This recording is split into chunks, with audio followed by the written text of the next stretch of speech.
New at 11, new uncertainty when it comes to the Trump administration and Elon Musk and team slashing jobs and funding. Ollie McCarty's in the newsroom. Ollie, you listened in on a town hall tonight where elected leaders and voters are pushing back. David, it is not the first town hall, and it certainly won't be the last. This one tonight was over the phone with Congresswoman Maxine Dexter and Attorney General Dan Rayfield.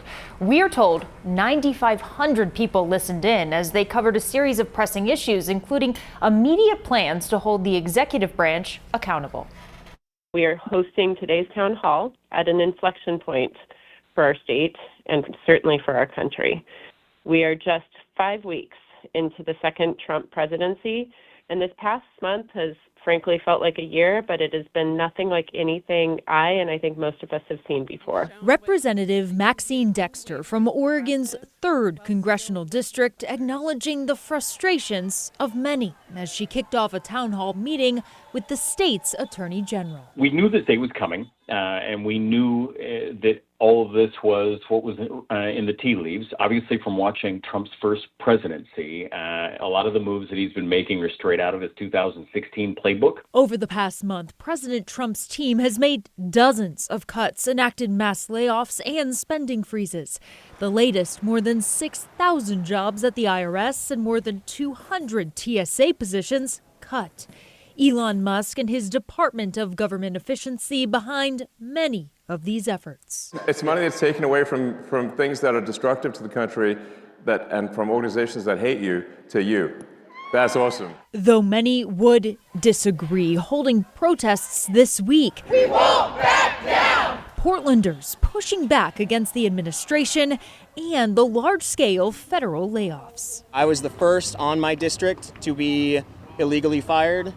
But it carried out through the weekend, including one of my close friends was terminated on President's Day. There's fear of backlash.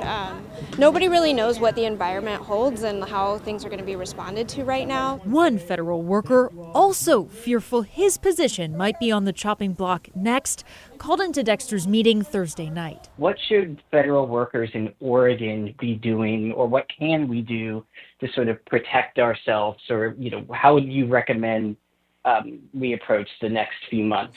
While the AG detailed the now 6 multi-state lawsuits Oregon's a part of with the intention to keep fighting back and holding the president accountable, Congresswoman Dexter encouraged the caller and others to get in touch with her office so she can communicate the impacts to her colleagues in Congress. Your voices are going to have more importance than ever as these policies and the decisions impact people. As your Attorney General, we're going to use every legal tool at our disposal to protect our communities, our values, and Oregon's future.